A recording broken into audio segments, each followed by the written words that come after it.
Dr. Sharma here from Premed, where we help students explore a career in medicine. Why did Ashton Kutcher, the actor and star of the '70s show, suddenly lose his vision? Was it cataract, a retinal detachment, or was it retinal vasculitis? Before we answer this, let's look at the structures of the eye that are necessary to see. Light rays enter the eye and are refracted through the cornea and then move through the aqueous, and then through the lens where they are further bent. The rays then move through the optically empty jelly called the vitreous before moving through to the retina. In the deepest layers of the retina, the light rays are absorbed by photoreceptors and converted into electrical impulses. From the photoreceptors, the electrical impulses are carried by the retinal axons, which form the optic nerve and eventually make their way to the brain's occipital lobes. I see many patients with cataract, and unlike the way that Ashton presents, they have chronic visual loss and not sudden loss of vision. Ashton described his symptoms saying that he woke up with vision issues and could hardly see. He experienced hearing problems, and he felt like his balance was off and he couldn't walk. There are a number of things that can cause painless loss of vision. They include emergency conditions like a retinal detachment, which is caused when fluid from the vitreous moves through a hole in the retina, causing it to separate from the underlying tissues. Most people with a retinal detachment have preceding flashes and floaters. But let's also review Ashton's other symptoms. In addition to his visual loss, he also experienced hearing problems and problems with balance, which means there are a few other things that we have to consider. When someone presents with visual loss and hearing at the same time, you need to think about conditions like multiple sclerosis, where myelin around the axons is broken down, or a problem of the blood vessels, which can predispose to stroke, or perhaps a condition called vasculitis. If we look at the retina, the thin film in the back of the eye, there are two types of vessels that we can clearly see.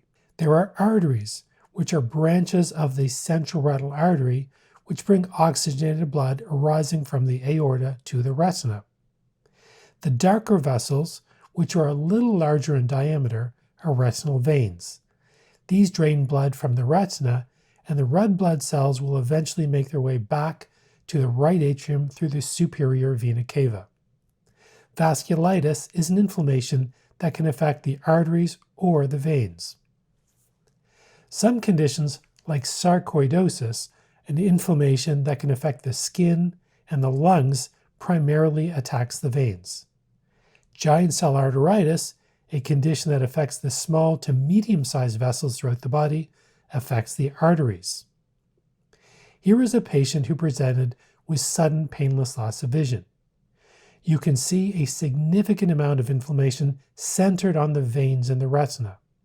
These can be described as candle wax drippings and are characteristic of sarcoidosis. There are two very rare types of vasculitis that can also present with hearing loss and visual loss in young patients. In Susac syndrome, patients have vasculitis that affects the retinal arteries, the brain, and the inner ear. An MRI shows inflammation of the corpus callosum. In Takayasu's arteritis, also referred to as pulseless disease, inflammation of the aorta is very severe. Over time, little blood makes its way into the retina, cochlea, and other organs, including the kidneys.